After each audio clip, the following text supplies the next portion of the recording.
Vincent Blackwood stood at the floor-to-ceiling windows of his penthouse office, watching the city of Seattle stretch endlessly below him. At 35, he had everything money could buy: a tech empire worth billions, luxury cars, properties. Around the world, an influence that reached into every corner of the business world. Yet as he stood there in his perfectly tailored charcoal suit, he felt nothing but the familiar emptiness that had become his constant companion. The glass reflected his sharp features back at him, steel-gray eyes that had learned to show no emotion, dark hair that he kept precisely styled, a jaw that never seemed to relax. He had built Blackwood Technologies from nothing after college, turning a simple app idea into a global phenomenon. But success had come at a price. Trust was a luxury he could no longer afford. His assistant knocked softly on the door. "Mr. Blackwood, the Richardson meeting is in 10 minutes. Vincent nodded without turning around. He knew the meeting would go like all the others. He would enter, deliver his requirements with precision, and leave before anyone could get too close. It was a system that had worked perfectly for 10 years. The fire that refused to be dimmed across the city. Sophia Chen rushed through the revolving doors of the Richardson marketing building, her brown hair slightly disheveled from the Seattle rain. At 28, she had worked her way up from an intern to senior marketing executive through sheer determination and creative brilliance. Today was the biggest meeting of her career, and she was running late because she had stopped to help an elderly man who had fallen on the sidewalk. "Sophia, thank goodness you're here," called her colleague David as she hurried toward the elevator. "The Blackwood meeting starts in 5 minutes. Are you ready?" She smoothed her navy blazer and checked her reflection in the elevator doors. "Ready as I'll ever be. Richardson wants us to pitch a complete rebrand for Blackwood's new product line. It's worth $50 million. What David didn't know was that Sophia had spent the last 3 weeks working 16-hour days on this pitch. She had studied every aspect of Blackwood Technologies, every successful campaign they had ever run, and every public interview Vincent Blackwood had given. She knew he was brilliant, demanding, and notoriously difficult to impress. She also knew this contract could change her life forever. When ice meets fire, the conference room on the 20th floor buzzed with nervous energy as the Richardson team waited. Sophia arranged her presentation materials one final time, her hands steady despite the butterflies in her stomach. She had learned to channel her nerves into focused energy. The doors opened, and Vincent Blackwood walked in with 2 associates. The room seemed to grow quieter, more formal. He wore authority-like armor, his presence commanding immediate attention. His gray eyes swept the room once before, settling on the presentation screen. "Mr. Blackwood, welcome," said Richardson's CEO, standing to shake hands. "We're excited to show you what our team has prepared." Vincent's handshake was brief, professional. He took his seat at the head of the table without removing his suit jacket. "I have 45 minutes. Please begin." Sophia stood, feeling the weight of his attention as his gaze settled on her. For a moment, something flickered in his eyes, but it was gone so quickly she thought she might have imagined it. "Mr. Blackwood, thank you for your time," she began, her voice clear and confident. "I'm Sophia Chen, and I'll be presenting today's campaign concept." She clicked to her first slide, revealing a bold, minimalist design that made several people in the room lean forward. "Your new product isn't just technology. It's possibility. It's the bridge between what people want and what they never knew they needed." The unexpected challenge as Sophia continued her presentation. Vincent found himself paying attention in a way he hadn't in years. Her ideas weren't just clever, they were insightful. She understood his product better than most of his own employees. But more than that, there was something about her energy that cut through his carefully maintained defenses. The traditional approach would be to focus on features and specifications, Sophia explained, moving to her next slide. But people don't buy features. They buy feelings. They buy the story of who they could become. Vincent leaned forward slightly. "And what story do you think my product tells, Miss Chen?" The question was a test, delivered in his trademark cool tone that had made countless executives stumble. But Sophia met his gaze directly. "It tells the story of connection in a disconnected world," she replied without hesitation. Your product doesn't just solve problems, it helps people find each other again.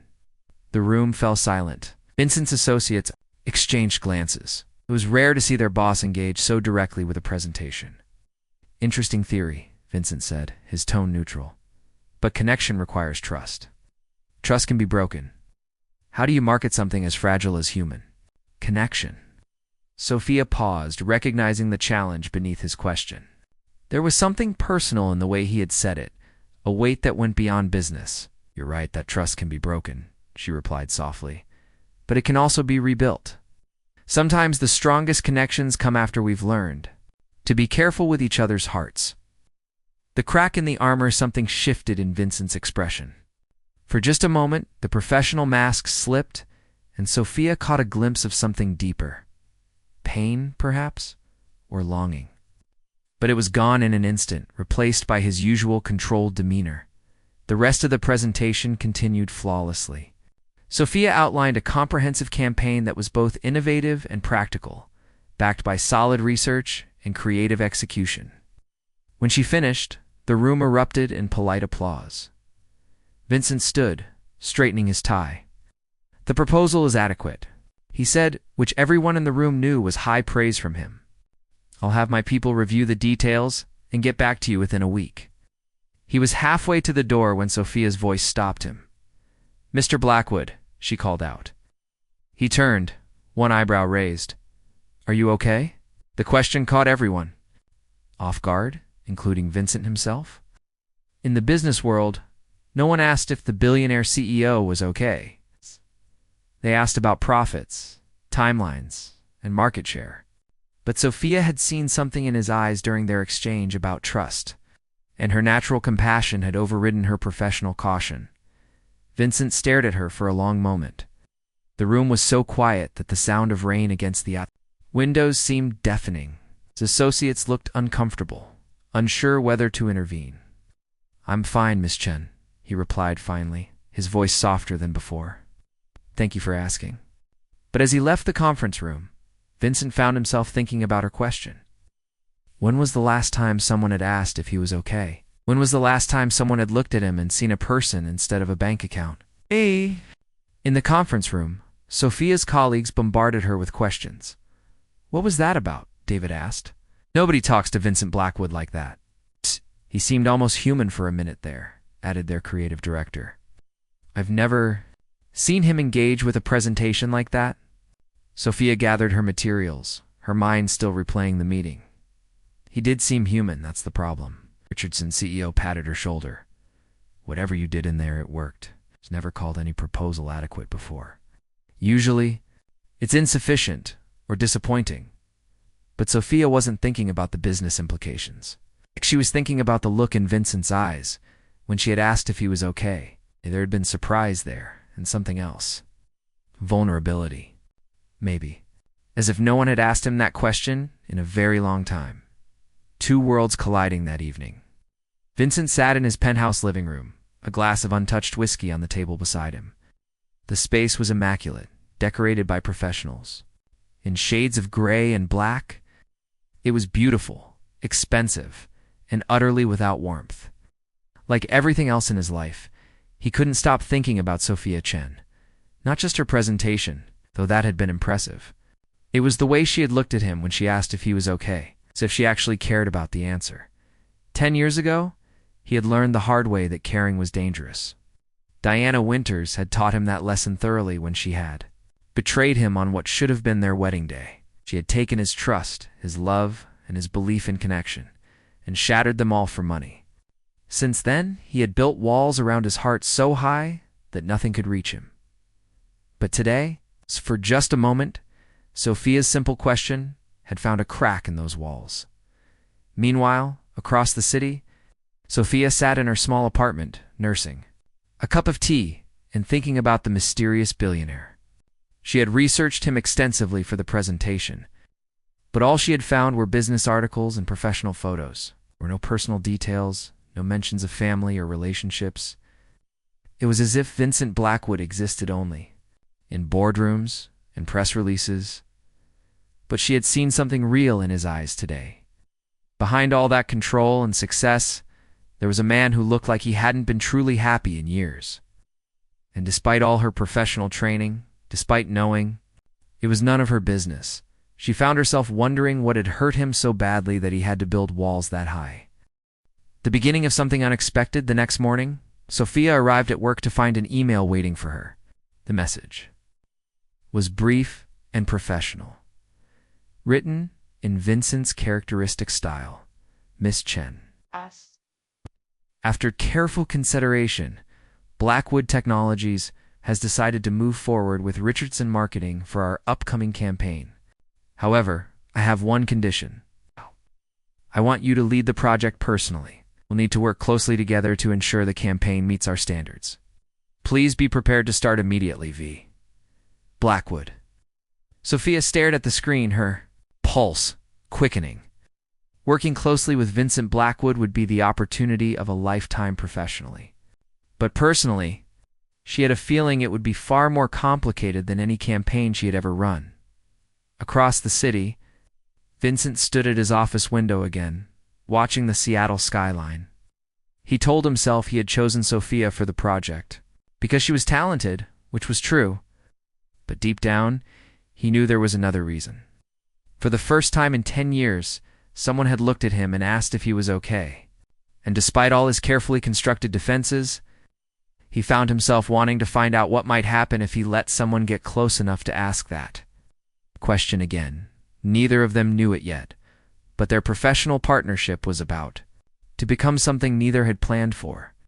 Something that would challenge every wall Vincent had built and every assumption Sophia had about love and success. Something that would change both their lives forever. 3 days after receiving Vincent's email, Sophia found herself standing in the marble lobby of Blackwood Technologies. The building stretched 40 stories into the Seattle sky, all glass and steel that reflected the morning clouds. Security guards in crisp uniforms checked her credentials twice before allowing her access to the express elevator that would take her to the executive floor. The elevator rose smoothly, passing floor after floor of the tech empire Vincent had built. Sophia adjusted her blazer and checked her reflection in the polished steel doors. She had chosen her outfit carefully, professional but not intimidating, confident but approachable. Working directly with Vincent Blackwood would require a delicate balance. When the doors opened on the 38th floor, she stepped into a world of quiet luxury.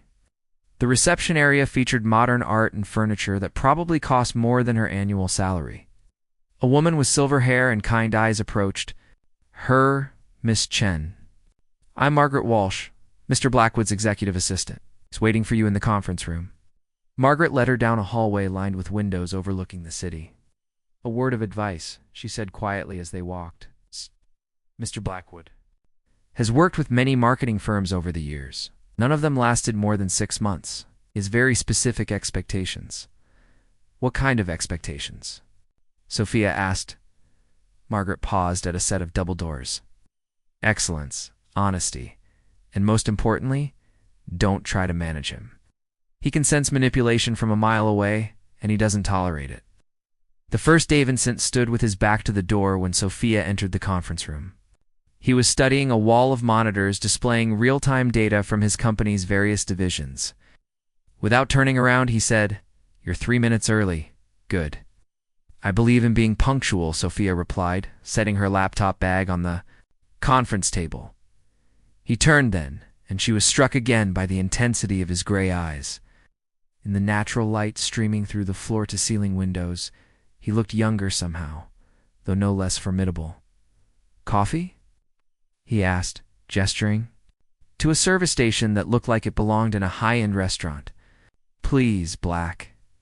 His eyebrows rose slightly. Most people want cream and sugar. I prefer things straightforward, she said, meeting his gaze. Less chance for misunderstanding. Vincent poured 2 cups of coffee, noting the steadiness of her hands. When he handed her the mug, most people were nervous around him, their hands shaking slightly, their voices pitched higher than normal. But Sophia seemed calm, centered. "Let's establish some ground rules," he said, taking a seat across from her. "This campaign is worth $50 million to my company. but it's worth more than that to the people who will use our product. I don't believe in feel-good marketing that doesn't deliver results. If you're here to waste my time with focus groups and buzzwords, we should end this now." Sophia set down her coffee cup. "Mr. Blackwood, may I ask you something?" "Go ahead." "Why? Did you choose me specifically to lead this project? You could have requested anyone from Richardson." Vincent was quiet for a moment, considering his answer. The truth was complicated.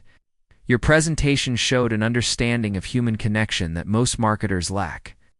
This product is about bringing people together. I need someone who believes that's possible. "Do you believe it's possible?" she asked. The question caught him off guard. Again, she had cut straight through the professional distance he maintained with everyone. "I believe my product works," he said carefully. "It's not what I asked." Vincent stood and walked to the windows, his hands clasped behind his back. The city sprawled below them, millions of people living their separate lives. "I believe in technology, Miss Chen. It's reliable, predictable. People are neither." Sophia joined him at the window. "But your product is designed to connect people. If you don't believe in human connection, why create it? 'Cause other people believe in it," he said. "And that belief creates market demand." She studied his profile, noting the tension in his jaw. "That's a very lonely way to view the world." Vincent turned to look at her, and for a moment, his guard dropped. Loneliness is safer than disappointment. The work begins over the following weeks. Sophia spent her days at Blackwood Technologies, working closely with Vincent to develop the campaign. The product they were marketing was revolutionary, a platform that used advanced algorithms to help people form meaningful connections, based on deeper compatibility than surface-level interests. "It's not a dating app," Vincent explained during one of their strategy sessions. "It's a connection facilitator. It's for friendships, business partnerships, creative collaborations. It analyzes communication patterns, values, and goals to introduce people who have the potential for lasting relationships." Sophia was impressed by the sophistication of the technology, but she was more intrigued by the contradiction it represented. Vincent had created something designed to bring people together while keeping everyone in his own life at arm's length. "Have you used it yourself?" she asked one afternoon as they reviewed user data. "I don't need it," he replied without looking up from his laptop. "Because you have all the connections you need. Because I have all the connections I want."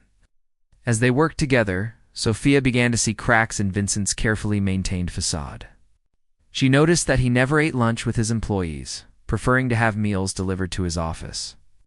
She observed that, while his staff respected him, none of them seemed to know him personally. Most tellingly, she realized that in all their conversations about the product's ability to facilitate human connection, he never spoke from personal experience. The revelation 2 weeks into their collaboration. Sophia was working late in the conference room Vincent had assigned to her when she heard piano music drifting down the hallway. She followed the sound to a door she hadn't noticed before, marked private. The door was slightly ajar, and through the gap, she could see Vincent sitting at a baby grand piano. He played with skill and emotion, his fingers moving across the keys with the same precision he brought to everything else. But the music was melancholy, haunting. It spoke of longing and loss in a way that his words never did. Sophia stood in the doorway, not wanting to intrude but unable to walk away. The music was beautiful and heartbreaking, revealing a side of Vincent she had only glimpsed in unguarded moments. When he finished, he sat with his hands resting on the keys, his head bowed. That was when he sensed her presence and turned. "I'm sorry," she said quickly. "I heard the music, and I just... ... It's fine." Bye. He closed the piano bench and stood. "I thought everyone had gone home. I was finishing up the demographic analysis." "I didn't know you played." Vincent walked to the window, his reflection ghost-like in the glass. "I learned as a child. It helps me think." "You play beautifully. What was that piece?" "Something I wrote," he said quietly. The admission surprised her. "You compose?" "Sometimes, when I can't sleep." Sophia sensed an opening, a chance to understand. The man behind the business suit. "Do you have trouble sleeping often?" Vincent was quiet for so long she thought he wouldn't answer. Finally he said, 10 years ago, I stopped sleeping well. Some habits are hard to break. What happened 10 years ago? He turned from the window, and she saw something vulnerable in his expression. I learned that the people we trust most are capable of hurting us in ways we never imagined possible. The story of Diana. Vincent found himself telling Sophia about Diana Winters, though he couldn't explain why. Perhaps it was the late hour, or the way the city lights softened the harsh edges of his office. Perhaps it was simply that she had asked and no one had asked in so long. Her name was Diana, he began, returning to the piano bench. We met in college. She was studying business. I was developing the early version of what would become Blackwood Technologies. We were together for 8 years. Sophia sat in one of the leather chairs nearby, giving him space to continue. I proposed on her birthday. We planned a wedding for the following spring. Everything was perfect. Vincent's hands rested on the piano keys without pressing them. The morning of our wedding, I found her in the hotel room with my business partner, Carl Morrison. They had been planning it for months. Not just the affair, but the betrayal of my company. She had been feeding him inside information, helping him prepare to steal my technology and my investors. Vincent, I'm so sorry. The worst part wasn't the infidelity, he continued, his voice steady but distant. It was what she said when I confronted them. She told me she had never loved me, that I was just a means to an end, that my money and my connections were all that had ever mattered to her. Sophia felt a tightness in her chest, imagining the pain of such a betrayal. What did you do? Called off the wedding? Bought out Carl's shares in the company? Cut ties? With anyone who had known about their relationship and said nothing? Vincent's fingers finally touched the keys, playing a single, soft note. And I decided never to let anyone get that close again. But Vincent, not everyone is like Diana. He looked at her then, and she saw the walls he had built to protect himself. How do you tell the difference? How do you know when someone genuinely cares about you versus what you can do for them? Sophia considered the question seriously. Think you have to be willing to take the risk, to trust your instincts, and accept that sometimes you might be wrong. And if you're wrong, if you let someone in and they destroy everything you've built, then you pick up the pieces and try again. Because the alternative is living your whole life behind walls so high that nothing real can reach you. Vincent studied her face in the soft light from the city below. Did you make it sound simple? I didn't say it was simple. I said it was worth it. A moment of connection. The next morning, Sophia arrived at the office to find a cup of coffee waiting at her desk. Not just any coffee, but her favorite blend from a small cafe near her apartment. Attached was a note in Vincent's precise handwriting. Thank you for listening, V. Throughout the day, she noticed small changes in his behavior. He smiled at Margaret when she brought him messages. He asked one of the junior developers about his new baby. When Sophia caught his eye across the conference room during a team meeting, he didn't immediately look away. That afternoon, they were reviewing campaign concepts when Vincent's phone rang. He glanced at the caller ID, and his expression hardened. I need to take this, he said, stepping into the hallway. Through the glass walls, Sophia could see him speaking in tense, clipped sentences. When he returned, his shoulders were rigid with stress. Is everything all right? She asked. Fine, he said automatically, then caught himself. Actually, no. That was my lawyer. There's a situation with one of our competitors. They're claiming patent infringement on our new platform. Is the claim legitimate? No, but fighting it will cost millions and delay our launch by months. Vincent ran a hand through his hair, disturbing its usual perfect arrangement. Sometimes I wonder if it's worth it. Building something good just gives people more opportunities. To tear it down. Sophia set down her pen and looked at him directly. Vincent, is this about the patent dispute or about Diana? He paused, realizing she was right. Both, I suppose. You can't let her betrayal stop you from creating something beautiful. Your platform has the potential to help millions of people find genuine connections. Don't let fear of what might go wrong keep you from doing what you know is right. Vincent met her gaze, and something shifted between them. For the first time since his wedding day 10 years ago, he felt the stirring of something he had thought was dead. The desire to trust. Again, the unexpected visitor the next week brought an unwelcome surprise. Sophia was in Vincent's office reviewing final campaign materials when Margaret's voice came through the intercom. "Mr. Blackwood, Diana Winters is here to see you. She says it's urgent." The coffee mug in Vincent's hand went still. Sophia watched. The color drained from his face. "Tell her I'm in a meeting," he said. "She says she knows about the patent dispute, claims she has information that could help." Vincent set down his mug with deliberate care. "Send her in." Sophia started to gather her materials. "I'll give you privacy." "No." Vincent's voice was firm. "Stay, please." When the door opened, Sophia understood immediately why Vincent had fallen in love with Diana Winters. She was stunning. In the way that stopped traffic, with platinum blonde hair, emerald eyes, and the kind of poise that came from a lifetime of knowing she was beautiful. She wore a designer dress that probably cost more than Sophia's monthly rent. "Vincent," Diana said, her voice like honey, "you look wonderful." Vincent's tone was arctic. "What do you want?" Diana's eyes flicked to Sophia, taking her measure. In a single glance, "And you are?" "Sophia Chen. I'm working on Vincent's marketing campaign." "How nice." Diana's smile didn't reach her eyes. "Vincent, darling, we need to talk privately. Anything you have to say can be said in front of Miss Chen." Diana pouted slightly, an expression that had probably worked on men her entire life. "Very well. I know who's behind the patent lawsuit. It's Carl." Vincent's jaw tightened. "Carl Morrison. He's been planning this for months. He's still angry about how things ended between us, and he wants to destroy your new platform before it launches. And you're telling me this why?" Diana moved closer to Vincent's desk, her perfume filling the air.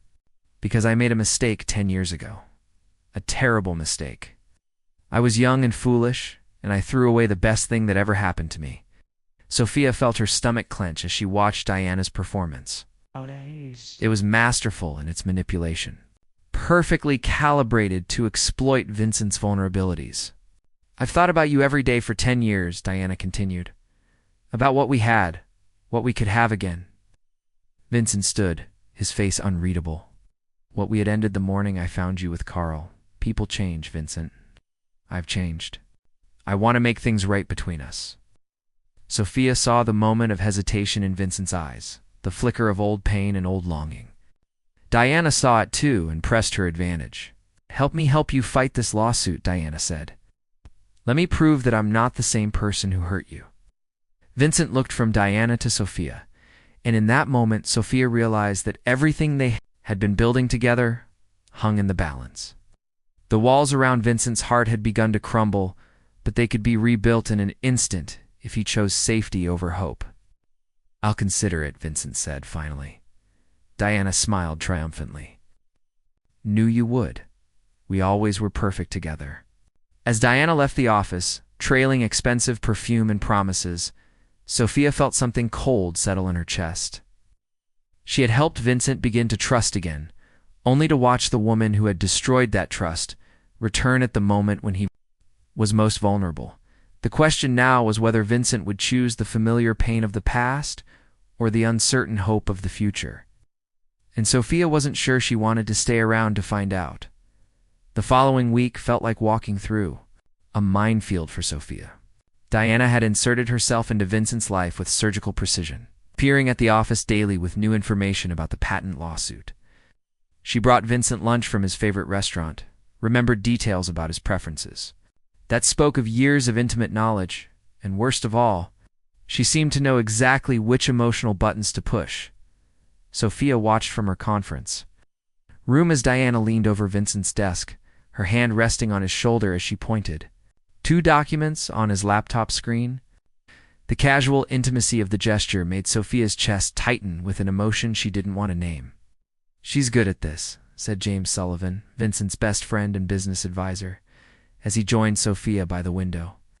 James was one of the few people who had witnessed the aftermath of Diana's betrayal 10 years ago. "Good at what?" Sophia asked, making Vincent forget why he built those walls in the first place. James studied Diana through the glass. "She knows his weaknesses. Better than anyone. She helped create most of them. Then why don't you warn him?" James turned to look at Sophia, his brown eyes serious. "I did. 10 years ago. but Vincent has to make his own choices. The question is, what are you going to do about it? I'm here. To run a marketing campaign, nothing more? Are you?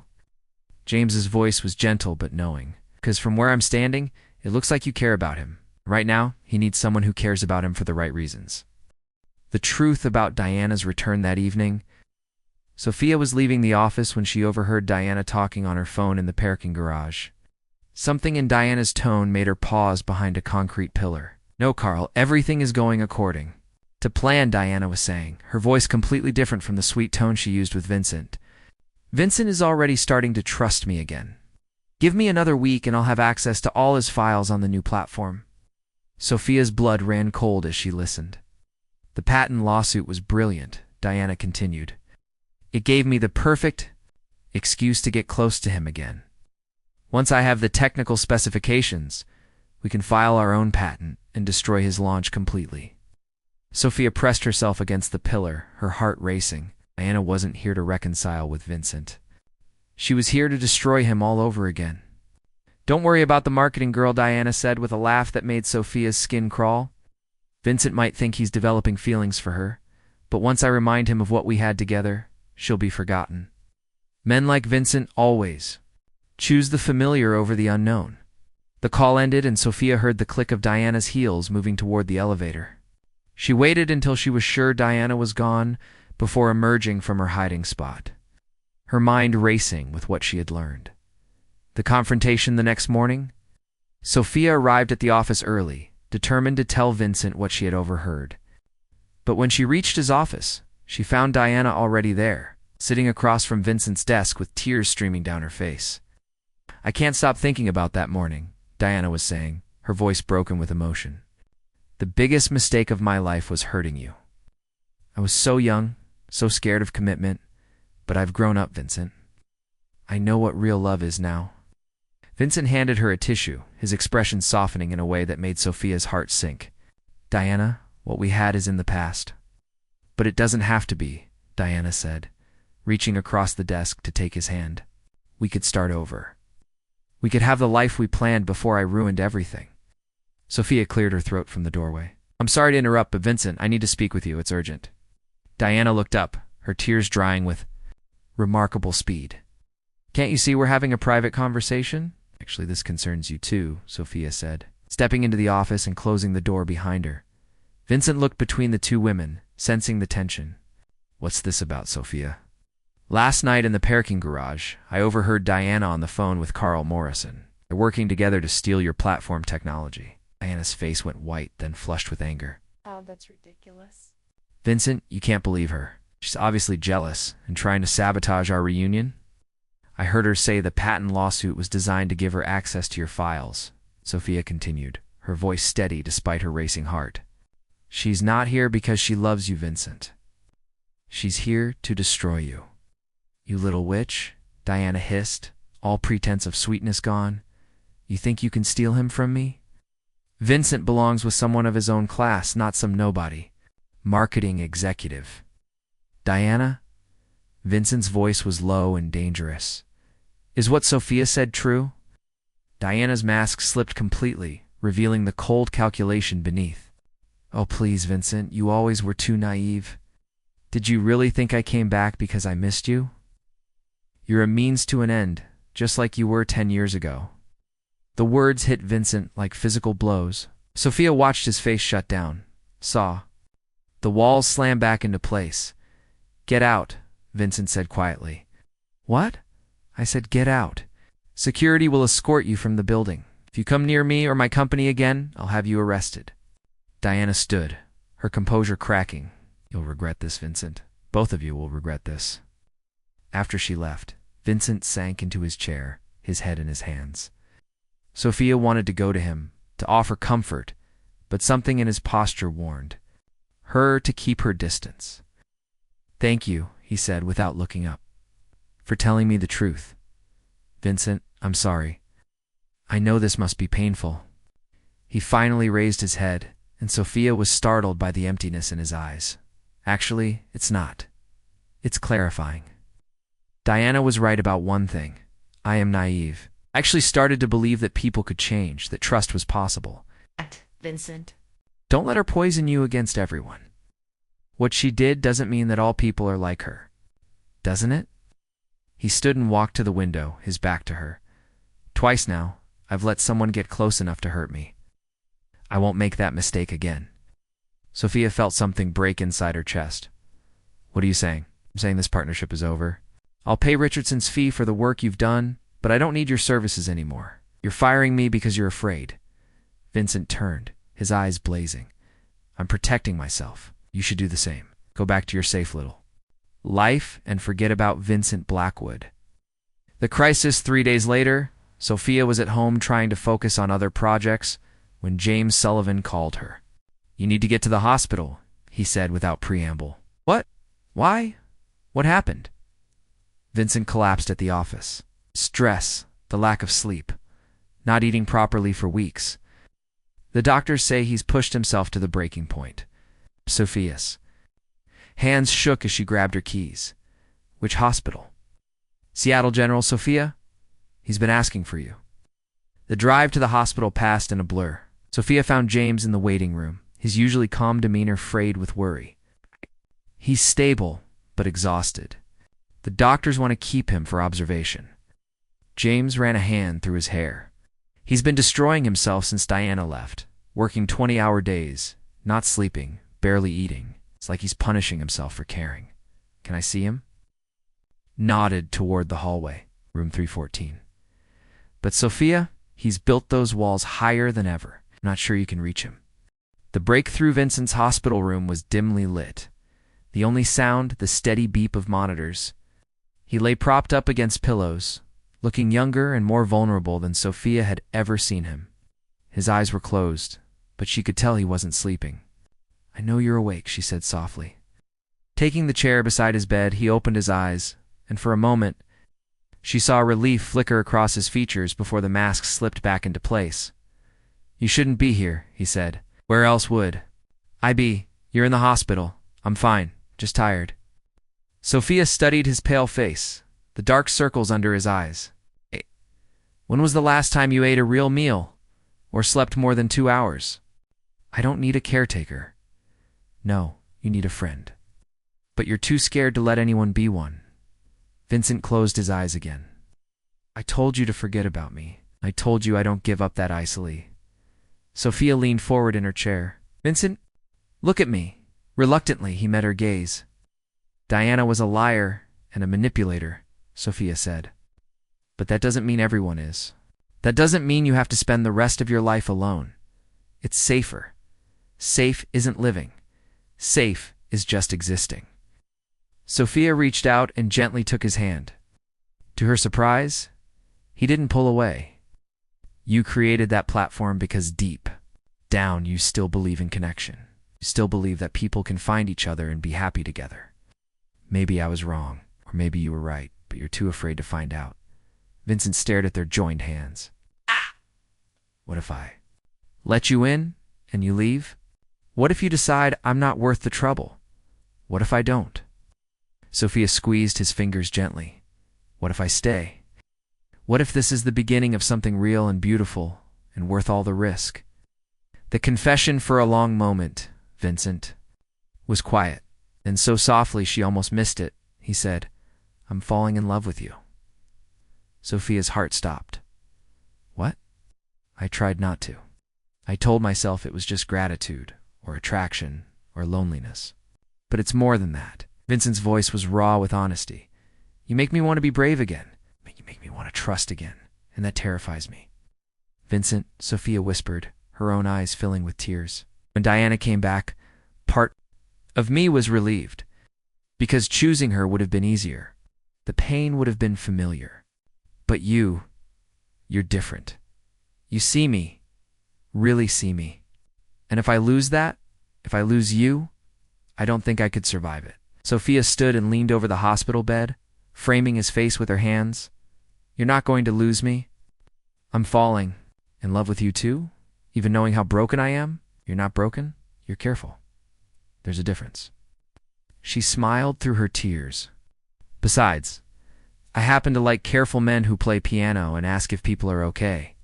Vincent reached up to touch her face, his thumb brushing away a tear. I don't know how to do this. How to be in love without being afraid. We'll figure it out together, one day at a time. What if I mess it up? Then we'll fix it together. That's what people who love each other do. Vincent pulled her down for a kiss that was soft and tentative and full of hope. When they broke apart, he rested his forehead against hers. I love you, Sophia Chen. I love you too, Vincent Blackwood. 6 months later, the launch party for Vincent's connection platform was held on the rooftop of Blackwood Technologies. Seattle skyline glittered around them as investors, employees, and friends celebrated the successful debut of what tech magazines were already calling the future of human connection. Sophia stood at Vincent's side, wearing a midnight blue dress that made her eyes sparkle. She watched as he gave his speech to the crowd, his voice confident and warm. The man speaking bore little resemblance to the cold, isolated billionaire she had met 9 months ago. None of this would have been possible, Vincent was saying, without someone who taught me that the best connections happen when we're brave enough to be vulnerable with each other. He found Sophia in the crowd and smiled. She showed me that. Love isn't about finding someone perfect. It's about finding someone who makes you want to be better. Someone who sees your flaws and chooses to stay anyway. Later, as the party wound down and the guests began to leave, Vincent and Sophia found themselves alone on the roof under the stars. Nervous about tomorrow? Sophia asked. Tomorrow, the platform would go live to the public. A little, Vincent admitted, but I'm excited too. We're going to help people find each other, real connections, lasting ones, like we found each other. Vincent pulled her close, his arms encircling her waist. Even better, because we're going to teach them that. Love is worth the risk. As the city lights twinkled below them, Vincent kissed the woman who had taught him to trust again. Their story was just beginning, but it was built on a foundation strong enough to weather any storm. Truth, rest, and the courage to love without. Guarantees. 6 months later, Vincent proposed on the same rooftop where their love story had begun. And this time, when he planned a wedding, it was with someone who loved him, not for what he could give her, but for who he truly was. Their platform went on to connect millions of people around the world.